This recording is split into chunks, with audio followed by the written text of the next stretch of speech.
আমাদের মনে হয় কেমন যেন আমরা দুনিয়া থেকে মরবই না, কিন্তু এই কিয়ামতের দিন যখন বাস্তবতা আমরা উপলব্ধি করতে পারবো, অনেক কিছু আমাদের সামনে দৃশ্যমান হয়ে যাবে। সেই দিনের অবস্থা কি হবে আল্লাহ তাআলা সেই কথাই বলেন, কাআন্নাহুম ইয়াওমা ইয়ারাউনাহা লাম ইয়ালবাসু ইল্লা আশিয়াতান আও দুহাহা। যেই দিন তারা দেখতে পাবে সেদিন তাদের কাছে মনে হবে কেমন যেন তারা দুনিয়াতে মাত্র এক সন্ধ্যা অথবা এক সকাল অতিবাহিত করেছে। কিয়ামতের বিষয়গুলো যখন দেখবে, জাহান্নাম যখন দেখবে, সবকিছু দেখার পরে বাস্তবতা উপলব্ধি হবে যে দুনিয়ায় আমরা কেমন যেন একটা সকাল অথবা একটা সন্ধ্যা অতিবাহিত করেছি, এমনটা মনে হবে। এ দুনিয়াটা আসলেও এরকম, সময় খুব অল্প। এই অল্প সময় আমাদেরকে কাজে লাগাতে হবে। মানুষের মধ্যে সর্বোত্তম মানুষ কারা? ক্বালা রাসূলুল্লাহ সাল্লাল্লাহু আলাইহি ওয়াসাল্লাম, মান যালা উমরুহু ওয়া হাসুনা আমালুহু। রাসূলুল্লাহ সাল্লাল্লাহু আলাইহি ওয়াসাল্লামকে জিজ্ঞাসা করা হলো, ইয়া রাসূলুল্লাহ, মানুষের মধ্যে সর্বোত্তম মানুষ কারা? রাসূলুল্লাহ সাল্লাল্লাহু আলাইহি ওয়াসাল্লাম বলেন, যে দীর্ঘ জীবন পেয়েছে এবং এই দীর্ঘ জীবনটাকে সুন্দর আমল দ্বারা সে সুসজ্জিত করেছে। এরপরে রাসূলুল্লাহ সাল্লাল্লাহু আলাইহি ওয়াসাল্লামকে প্রশ্ন করা হলো, ফাআইয়ুন নাসি শার, মানুষের মধ্যে সবচাইতে নিকৃষ্ট মানুষ কারা? রাসূল সাল্লাল্লাহু আলাইহি ওয়াসাল্লাম বলেন, মান যালা উমরুহু ওয়া সাআ আমালুহু, যে দীর্ঘ হায়াত পেল, দুনিয়ায় সময় পেল, সুস্থতা পেল, হায়াত পেল, কিন্তু সে তার ওই হায়াতে ভালো আমল করে নাই, খারাপ আমলের দ্বারা তার হায়াতকে সে অতিবাহিত করলো। নবীজি সাল্লাল্লাহু আলাইহি ওয়াসাল্লাম বলেন, ওই মানুষগুলাই হলো মন্দ মানুষ। একটু নিজেদের চিন্তার বিষয় যে রাসূলুল্লাহ সাল্লাল্লাহু আলাইহি ওয়াসাল্লাম স্পষ্টভাবে জানায় দিলেন, সহিহ হাদিস, কোনো সন্দেহ নাই যে আল্লাহর নবী বলতেছেন, উত্তম মানুষ হলো তারা যারা তাদের দীর্ঘ হায়াতকে সুন্দর আমল দ্বারা সুসজ্জিত করেছে। নিকৃষ্ট মানুষ হলো তারা, নবীজি বলেন, যারা দীর্ঘ হায়াত পেল কিন্তু খারাপ কাজের দ্বারা সময়টাকে অতিবাহিত করলো।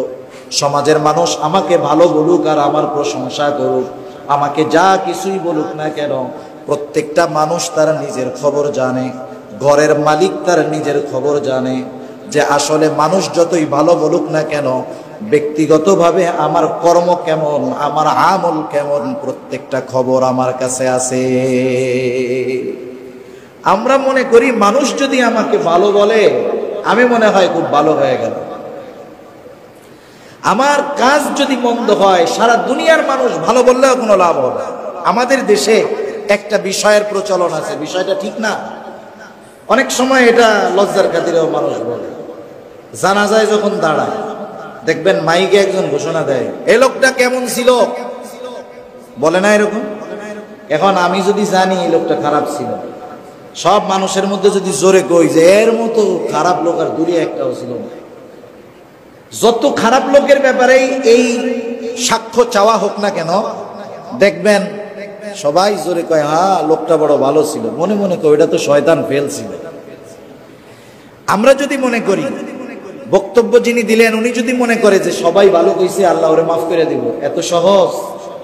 সেজন্য আমাকে আমার ভালাইয়ের হিসাব আল্লাহ তাআলার কাছে দিতে হবে। এজন্য লোক কি বললো সেটা দেখার বিষয় নয়। লোক আমাকে মন্দ বলতে পারে, আমি ভালো কাজ করি, লোক আমারে খারাপ বলতে পারে, কিন্তু আল্লাহ তাআলার কাছে আমি ভালো, নবীজি বলছেন সে ভালো।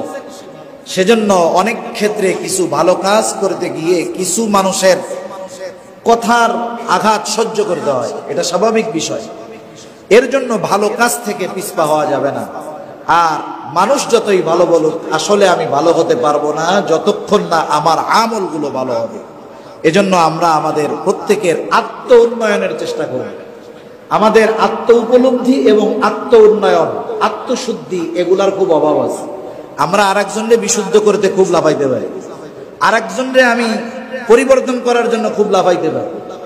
আমাদের গ্রামের ভাষায় বলে জাজর আছে, জাজর মুড়ি বাজে, মাটির একটা পাত্র, পেছনে অনেকগুলা ছিদ্র, সূচের পিছনে একটা ছিদ্র আছে।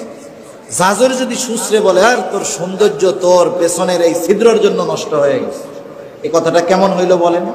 যে হাজার হাজার ছিদ্র নিয়ে সুশ্রে বলতেছে তোরও একটা ছিদ্র আছে। আমাদের অবস্থা হলো এরকম, আমরা নিজেরা অন্যের দোষ দেখতে দেখতে অবস্থা এমন হয়ে গেছে, নিজের দোষ ত্রুটি কিছুই দেখি না, আমাদের নিজের কাছে নিজেরা আল্লাহর ওলি মনে হয় আমাদের। এ বিষয়গুলো নিজেদের পরিবর্তনের দরকার। এটা কেন নাই? কারণ আমাদের মধ্যে বিনয় নাই, আমাদের মধ্যে তাকাব্বুরি অহংকারী ভরা। শয়তান চায় আমাদের মধ্যে অহংকার ঢুকায় দিতে। এজন্য যে কোনো বিষয়ে আমি যদি একটু জ্ঞান অর্জন করতে পারি, বুঝতে পারি, আমি নিজেকে অনেক বড় মনে করি। কোনো বিষয়ের দিক দিয়ে নিজেকে বড় করার সুযোগ নাই, সম্পদের দিক দিয়ে কোনো সুযোগ নাই। একটু চিন্তা করেন তো, কারুনের কত সম্পদ ছিল, কিন্তু তার অহংকার তাকে ধূলিসাৎ করে দিয়েছে। জ্ঞানের দিক দিয়ে দেখেন, ইবলিসের জ্ঞান কম ছিল না, অহংকার করার কারণে সব শেষ। ক্ষমতার দিক দিয়ে দেখেন, দুনিয়ার অনেক নজির এরকম আছে। বেশি দূরে যাওয়া লাগবে না, অতীত নিকটেই দেখেন অনেক পাওয়ারফুল মানুষ অহংকার, ক্ষমতা, তাকাব্বুরি, প্রভাব প্রতিপত্তি মুহূর্তের ভিতরে ধূলিসাৎ হয়ে গেছে। সারা দুনিয়া ব্যাপী বাদশাহী করেছে এমনও মানুষ অহংকারের কারণে শেষ হয়ে গেছে। বখতে নসর শেষ হয়ে গেছে, নমরুদ, হামান, ফেরাউন সব শেষ হয়ে গেছে। এদের নামটাও ঘৃণায় দুনিয়াতে কেউ রাখে না, এমন পরিস্থিতি তাদের হয়েছে। এজন্য পাওয়ার থাকলেই অহংকার করতে হয় না। যেই শাসক বিনয়ী হয়, পাওয়ার আছে, ক্ষমতা আছে, সাথে সাথে বিনয় আছে, তার সম্মান আল্লাহ তাআলা আরো বাড়ায় দেয়। বীর কাকে বলে? একটা হাদিসের মধ্যে আসছে, ছোট বাচ্চারা নুরানিতে পড়ে, রাসূল সাল্লাল্লাহু আলাইহি ওয়াসাল্লাম বলেন, আসলে বীর কে? বীর হলো সে যে ক্রোধের সময়, রাগের সময় নিজেকে নিয়ন্ত্রণ করতে পারে, কন্ট্রোল করতে পারে, সে আসল বীর। কিন্তু আমাদের সমাজে বীর কে? যে কথার আগে ধুমধাম বক্সিং মাইরা আর একজনের নাক নাক উড়াই দিতে পারে। এটা তো সন্ত্রাস, এটা তো উচ্ছৃঙ্খল। তা যাই হোক, সেজন্য কোনো বিষয়ে অহংকার করার সুযোগ আমাদের নাই। যদি আমরা অহংকার করি তাহলে এটা আমাদের জন্য পতন হবে। তা যাই হোক, এক কথার থেকে অনেক দূরে আমরা চলে যাচ্ছিলাম। যে রাসূল সাল্লাল্লাহু আলাইহি ওয়াসাল্লাম জানালেন, যার আমল সবচাইতে উত্তম সে হলো উত্তম মানুষ। দীর্ঘ হায়াত পেল, নেক আমল করলো, ভালো কাজ করলো, সে উত্তম মানুষ। দীর্ঘ হায়াত পেল কিন্তু ভালো কাজ করে নাই, পাবলিক তারে পাম মারার জন্য যতই ভালো মানুষ বলুক না কেন, যতই উত্তম মানুষ বলুক না কেন, আল্লাহ তাআলার কাছে, নবীজির কাছে বাস্তবতায় সে খারাপ মানুষ। আল্লাহ তাআলা আমাদের সবাইকে এই হায়াতকে ব্যবহার করে খাঁটি উত্তম মানুষ হওয়ার তৌফিক আল্লাহ দান করুন, সকলে বলি আমিন। এখন আসেন, সময় খুব অল্প, আমাদের হায়াত এটা খুবই কম, খুবই কম। 60-70 বছরের হায়াত কোনো ব্যাপার না। আগের আমলের উম্মত কত হায়াত পাইছে? নূহ আলাইহিস সালাতু ওয়াস সালাম 950 বছর হায়াত পাইছেন, আর আমরা হায়াত স্বাভাবিক গড় প্রায় 70 সামথিং, কম বেশি হবে। এটা খুবই অতি অল্প সময়। এই অল্প সময়টা আমাদেরকে কাজে লাগাতে হবে। দুনিয়ার সময়টা কেমন? আল্লাহ তাআলা কোরআনুল কারীমের মধ্যে বলেন, কাআন্নাহুম ইয়াওমা ইয়ারাউনাহা লাম ইয়ালবাসু ইল্লা আশিয়াতান আও দুহাহা। আজকের এই হায়াতটা আমাদের কাছে অনেক মনে হয় 60-70 বছরের জিন্দেগি। দুনিয়ায় আমার অনেক কিছু প্রয়োজন, গাড়ি দরকার, বাড়ি দরকার, সমস্ত কিছু দরকার। আমাদের মনে হয় কেমন যেন আমরা দুনিয়া থেকে মরবই না। কিন্তু এই কিয়ামতের দিন যখন বাস্তবতা আমরা উপলব্ধি করতে পারবো, অনেক কিছু আমাদের সামনে দৃশ্যমান হয়ে যাবে, সেই দিনের অবস্থা কি হবে? আল্লাহ তাআলা সেই কথাই বলেন, কাআন্নাহুম ইয়াওমা ইয়ারাউনাহা লাম ইয়ালবাসু ইল্লা আশিয়াতান আও দুহাহা। যেই দিন তারা দেখতে পাবে, সেদিন তাদের কাছে মনে হবে কেমন যেন তারা দুনিয়াতে মাত্র এক সন্ধ্যা অথবা এক সকাল অতিবাহিত করেছে।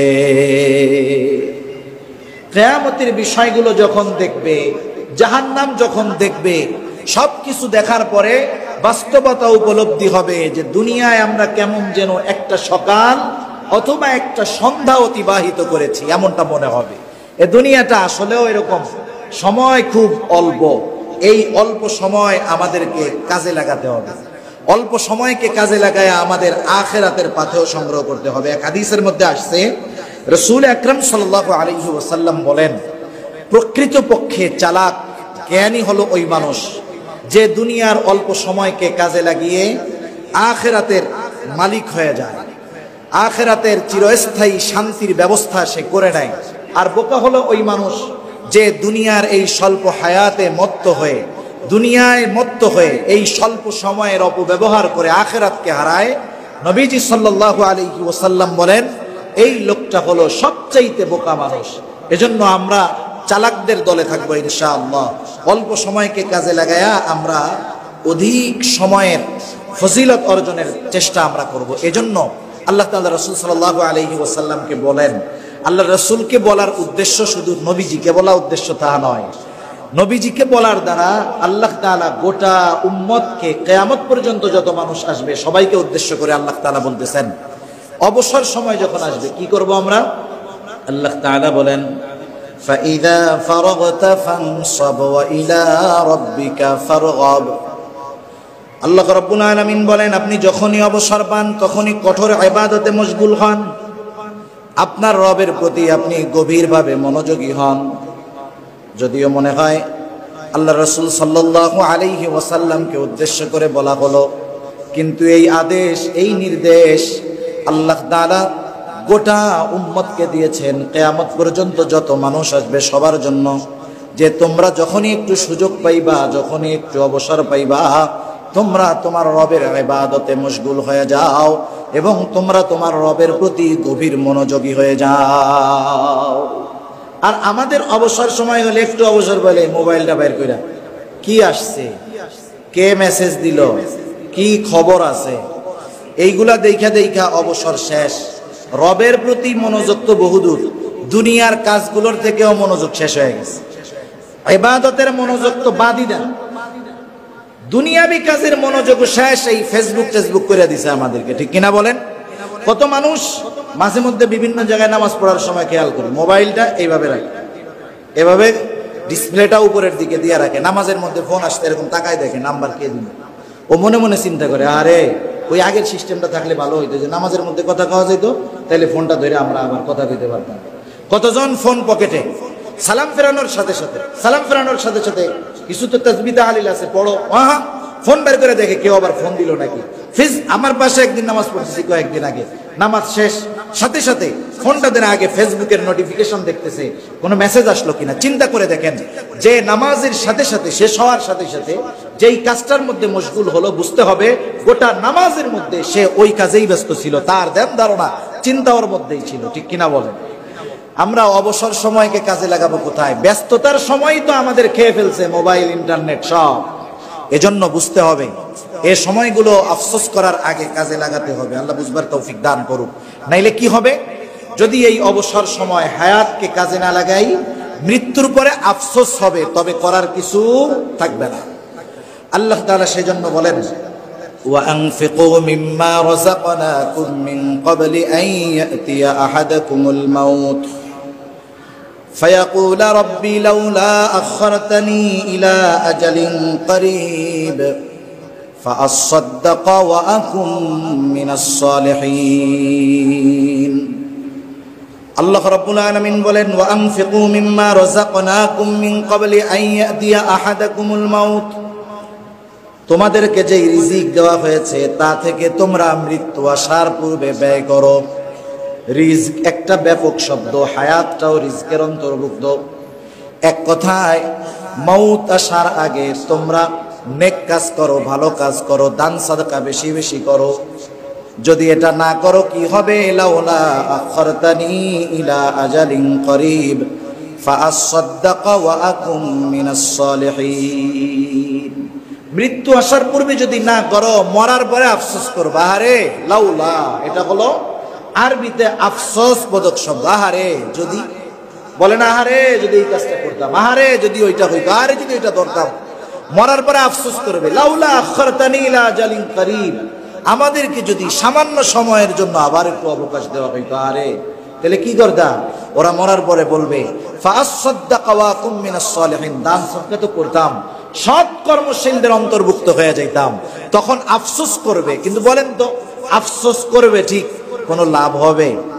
আল্লাহ তাআলা সেজন্য আগেই জানায় দিলেন, বান্দা সময় থাকতে সময়ের কদর করো, সাথে সাথে যদি কদর না করো তাহলে আফসোস করবা ঠিক, কিন্তু কোনো কাজ হবে না। সাথে সাথে আরেকটা বিষয়, সময়কে কাজে লাগানোর পদ্ধতি কি? ছোট ছোট নেক আমল, দুনিয়াবি ভালো ভালো কাজ, এগুলো যদি দুটো সিস্টেমে করা হয় তাহলে আশা করা যায় যে এই কাজগুলো আমাদের নেকের কাজে পরিণত হবে। যেমন ভালো কাজগুলো আমরা আল্লাহর সন্তুষ্টির জন্য করব, ভালো কাজগুলো রাসূল সাল্লাল্লাহু আলাইহি ওয়াসাল্লামের পদ্ধতিতে করব, তাহলে কি হবে? এগুলো আমাদের আখিরাতের পাথেয় হবে। দেখা যাবে যেটাকে আমি স্বাভাবিকভাবে ইবাদত মনে করতাম না, কিন্তু আল্লাহর সন্তুষ্টির জন্য করেছি, রাসূলের পদ্ধতিতে করেছি, ওগুলো কিয়ামতের দিন আমার আমল নামায় বড় সওয়াব যোগ হওয়ার কারণ হয়ে দাঁড়াতে পারে। সাথে সাথে কাজগুলোকে অর্থবহ করে তুলবো। আমরা কিভাবে করতে পারি? অর্থবহ করে তোলার নিয়ম হলো যে কোনো কাজে কন্ট্রিবিউট, নিয়মিত করা, কন্টিনিউ থাকা। যে কোনো কাজে আমরা একদিনে 100 রাকাত নামাজ পড়ি, কিন্তু ওই দিন শেষ, এরপরে আর খবর নেই। নফল রোজাগুলো কন্টিনিউ করি, নফল সালাতগুলো কন্টিনিউ করি, অল্প অল্প পড়ি, কিন্তু এটা যদি প্রতিনিয়ত হয়, ওই ধরনের আমল আল্লাহ রাব্বুল আলামিনের কাছে বেশি প্রিয়, ওই কাজগুলোর দ্বারা ফায়দা বেশি আসে। ওষুধ যদি কেউ চিন্তা করে ডাক্তার ডোজ দিছে 10টা খাইলে রোগ সেরা যাবে, ও যদি চিন্তা করে 10টা একসাথে খাই, একটু বলেন তো ও বাঁচবে না মরবে? একটু বলেন না, বাঁচবে না মরবে? মরবে। কিন্তু ওষুধটা যদি তাকে যে মাত্রার দেওয়া হয়েছে, দৈনিক সকালে একটা করে 10 দিন খাবেন, সে যদি এটাকে কন্টিনিউ করে, আশা করা যায় এই ওষুধ তার কাজে লাগবে। আমরা মনে করি একসাথে 100 রাকাত, সবে বরাত, সবে কদর একবারে উল্টায় ফেললাম, আল্লাহ সব মাফ করে দিছে, কোনো লাভ নাই। এটা আরো প্রহসনের ইবাদত হয়, ইয়ারকি মারার ইবাদত হয়। এজন্য ইবাদত ধারাবাহিকভাবে যদি করি তাহলে এটা আল্লাহ তাআলার কাছে বেশি অর্থবহ হবে, এটা আমাদের জন্য নাজাতের কারণ হবে। সাথে সাথে আমরা বাজারে অনেক ধরনের বই পাওয়া যায়, সময়কে নিজের আয়ত্তে আনার, সময়কে নিয়ন্ত্রণ করার, টাইম ম্যানেজমেন্টের উপরে অনেক ভালো ভালো বই পাওয়া যায়। এগুলো আমরা একটু পড়ব, আশা করা যায় তাহলে সময়ের মূল্য অনুধাবন হবে, সময়কে কাজে লাগানো যাবে, দুনিয়ার অল্প সময় দিয়ে আখিরাতের অনন্তকালের জান্নাতের মালিক হওয়া যাবে। আল্লাহ তাআলা আমাদের সকলকে কথাগুলো